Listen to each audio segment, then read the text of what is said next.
어서 오세요. 안녕하십니까? 안녕하세요. 네, 오늘 오전에 윤석열 총장이 신청했던 이 직무정지에 대한 집행정지 어떤 신청에 대한 사건 신문이 있었는데 1시간도 안 돼 끝났다고 합니다. 이 재판부가 어떤 판단할지 아직 답은 나오지 않고 있는데 결정은 나오지 않고 있는데 이 문제 상수와 변수를 한번 짚어보고 이야기 쭉 이어갈게요. 우리 오신환 의원님. 물론 이제 법원이라는 곳이 기본적으로 법률적인 판단들을 하는 곳이니까요. 저는 이것이 정무적 판단이 아닌 법률적 판단이라고 하는 것이 상수라고 생각을 하고요. 그리고 기본적으로 지금 판사들에 대한 사찰 주장, 법무부가 얘기하고 있는 그 부분이 가장 큰 쟁점일 것 같습니다. 네. 그래서 판사 사찰 주장을 어떻게 법원이 볼 것이냐, 그 부분이 변수라고 생각을 합니다. 예. 박 의원님. 예, 우리 오신환 의원님께서도 이것이 법률적 판단이다 이렇게 말씀하셨는데 저 역시 상수는 뭐 같다고 생각합니다. 우리 검사징계법 제8조 2항에 보면 법무부 장관은 필요하다고 인정할 때 징계 혐의자에게 직무 집행의 정지를 명할 수 있다라고 하는 법률적 근거가 명확하고 추미애 장관 측의 주장은 이 법률적 근거에 의해서 했기 때문에 이건 당연히 할 수 있는 일이다 이렇게 주장하고 있는 것 아니겠습니까? 네. 그것이 이제 상수고 다만 변수는 이제 내일 모레 2일 날 징계위원회가 열린다는 거 아니겠습니까? 그 징계위원회를 앞두고 이 재판부가 굳이 어떤 뭐 기각 또 뭐 이런 것들을 뭐 결정을 할까라고 하는 네. 그런 이제 개인적 또 뭐 생각은 있는데 아마 하긴 하되 제가 개인적으로 의견을 낸다면 뭐하러 오늘 결정을 하겠나 내일 모레 징계위원회가 네. 있는데 그래서 어떤 결정을 하지 않을 수 있다 그럴 가능성이 있다 이렇게 봅니다. 아, 그렇게 해요. 근데 오늘 이 신문 기일이 끝난 다음에 양측의 법률 대리인, 특히 이제 윤석열 총장 측 이완구 변호사는 이런 얘기를 했습니다. 이 재판을 하는 판사들의 재판 진행 관련 스타일을 파악하는 것은 이 소송 업무에 꼭 필요한 거다. 그러면서 공판 활동이 활발한 미국이나 일본에선 이런 뭐 재판부 세평이라든가 경력은 책자로 발간할 정도다. 이런 식의 해외 사례까지 얘기를 하네요. 그렇습니다. 그런데 이제 제가 볼 때는 사실 이것은 이제 직무 집행 정지 아닙니까? 직무 집행 정지는 이제 징계에 관련된 사항인데 이것은 법령상 그 직무를 위반했을 때 내리는 것인데 지금 뒤에 지금 우리가 계속 따지는 이야기는 뭐냐면 법령 위반 플러스 이 직권남용의 요건이 충족되는가까지를 따져서 그건 형사처벌을 하는 영역이거든요. 굳이 오늘 그런 부분들을 굳이 강조할 필요가 없었다. 다만 직무집행의 필요성을 오늘 증명하는 것이기 때문에 네. 거기에만 집중했어야 되는데 아마 그런 윤석열 변호인 측에서는 그런 측면에 조금 핀트를 잘못 맞춘 측면이 있다 이렇게 보여지기도 합니다. 그렇다면 법무부의 법률 대리인 이옥형 변호사는 이런 얘기를 합니다. 사실상 직무정지를 집행을 정지시켜달라는 그 윤석열 총장 측에서 나와서는 이 집행정지 필요성을 강조해야 되는데 오늘 나와서 징계 처분이라든지 감사 절차 이런 게 위법하다고 주로 말했다. 결국 본질에서 벗어난 얘기를 했다 이런 얘기를 합니다.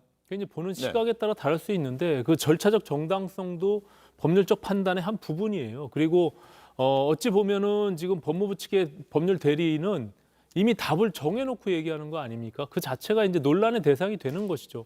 그리고 뭐 이것이 이 사법부의 판단의 영역으로 가서는 제가 앞서 말씀드린 대로 법률적 판단이 되겠지만 결과적으로 그 이전의 행위들은 다 정치적 행위예요. 제가 봐서는. 그러니까 이미 윤석열 총장을 찍어내기 위한 수순으로 가고 있는 것은 온 국민이 다 알고 있는 거 아니겠습니까? 그래서 이미 징계위원회 2일 날 결정될 것을 이미 그 법무부의 법률 대리인이 징계 해임할 것인데 무엇하러 오늘 이런 심리가 무슨 의미가 있겠느냐 이런 취지의 답변을 하는 것 자체가 네. 저는 이미 절차적 정당성을 확보하지 못하고 그 자체가 부당하다라고 보여질 수밖에 없는 네. 그런 논리를 자가당착적 측면에서 저는 발언한 것이다 이렇게 보여집니다. 예. 근데 오늘 보니까는요. 윤 총장 직무대행하고 있는 조남권 대검 차장검사가 이 신문 시작되기 1시간 전쯤에 이 추 장관을 향해서 직무정지 처분을 호소했습니다. 예. 대검 차장이 그동안에 아무 말이 없었는데. 네네네. 우선 제가 볼 때는 예.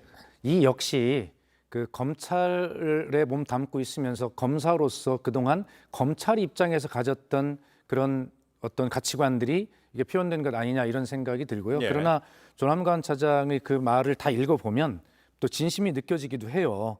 어쨌든 검찰 개혁이 성공하려면 장관께서 그렇게 원하시는 개혁이 성공하려면 검찰 구성원의 마음을 얻어야 한다. 그러므로 동의할 수 있을 때까지 서로 절차를 밟고 기다리고 그러면서 검찰 스스로 검찰이 동의할 수 있을 때까지 그런 동의의 힘을 가지고 추진하는 것이 검찰 개혁에 이를 수 있는 길이다라고 하는 진심을 또 호소하는 측면도 있습니다.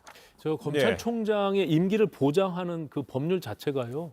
이제 고 노무현 대통령이 발의를 했던 그 법안입니다. 그렇기 때문에 그것은 우리가 민주적으로 발전해오는 과정 속에 얻은 산물이거든요. 그렇기 때문에 검찰로서는 검찰총장의 임기를 훼손하는 그 행위 자체가 오히려 검찰의 정치적 중립, 독립성을 훼손하는 조직 내의 가장 큰 사건으로 보는 것이에요. 그렇기 때문에 이것은 뭐 소위 이전에 추미애 장관 측의 검사든 그리고 윤석열 총장 측의 검사든 할 것 없이 검찰 내부가 동일한 목소리를 내고 있다는 것을 좀 인식할 필요가 있다. 그래서 앞서 말씀하신 대로 검찰 조직 모두가 동의할 수 있는 수준에서 그런 것들을 합리적이고 타당하게 접근을 해 나가야지 이것을 단순히 모든 검찰 조직이 적폐로 보고 네. 그것을 그냥 몰아붙이는 형식으로 가서는 오히려 검찰 개혁이 제대로 되지 않을 가능성이 크다. 저는 이렇게 봅니다. 더불어민주당의 이낙연 대표는요, 이 검찰의 이런 오늘은 이제 대검 차장까지 나섰는데 이걸 집단 행동의 범죄에 넣어야 될지 그거는 이제 해석이 다릅니다만은 최근에 이제 검사들이 이런 입장 표명에 대해서 검찰 개혁이 왜 어려운가 여실히 보여준다. 검찰이 스스로를 보여준다고 얘기하고 있거든요. 그러니까 지금 제가 말씀드린 대로 네. 검찰 개혁의 핵심은 정치적 중립 독립성을 확보하는 거예요. 그리고 검찰이 가지고 있는 무소불위의 힘을 분산시키는 거잖아요. 그거는 1월 1일부터 이제 검경수사권 조정이 패스트트랙 법안으로 통과돼서 그렇게 가고 있는 것이고 그런 측면에서 보면 오히려 검찰 조직이 위기감을 느끼고 있는 것은 또다시 이 정권 아닌 다른 권력들도 정치 권력이 계속 이런 사례를 남기게 되면 네. 검찰총장의 임기를 무력화시킬 수 있는 것이 계속 반복될 거 아니냐 이렇게 볼 수밖에 없는 것이거든요. 그러니까 이게 2,100명의 검사 조직 대부분이 지금 이렇게 동요할 수밖에 없는 그런 상황까지 간 것은 저는 추미애 장관이 가지고 있는 독선과 오만이 낳은 결과물이다. 저는 네. 이렇게 보여집니다. 예. 역시 이제 오 의원과 같은 것 같아. 주호영 원내대표는 추 장관 향해서 호랑이 등에서 내려오기 어렵겠지만 지금이라도 그치기를 바란다. 호랑이 등에서 내려오면 큰 사고 나잖아요. 그럼 호랑이한테 먹히겠죠. 그러니까 못 내려오는데 이 전제가 잘못됐다는 얘기가 있어요. 그렇습니다. 아니 지금 정확하게 어떤 부처의 공무원이 장관의 어떤 정당한 그 명령 이런 것들에 대해서 이렇게 집단 행동을 하는 공무원이 어디 있습니까? 검찰도 공무원입니다.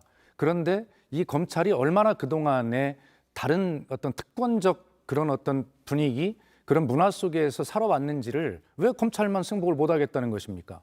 이런 것을 여실하게 보여주는 것이고 그렇기 때문에 이것을 국민을 위한 검찰로 다시 태어나기 위해서 이 문화를 바꿔야 한다라는 것입니다. 예. 법과 제도로 할 수 있는 공수처가 지금 야당의 반대로 막혀 있습니다. 그리고 스스로 조직 문화와 수사의 관행까지도 스스로 개혁해달라는 대통령의 간곡한 부탁과 당부는 온데간데 없습니다. 네. 그렇기 때문에 지금 이렇게 검찰이 집단 행동을 하는 것, 과거에 검찰이 부끄러운 결정을 했을 때 왜 그 당시에는 집단 행동을 하지 않았습니까?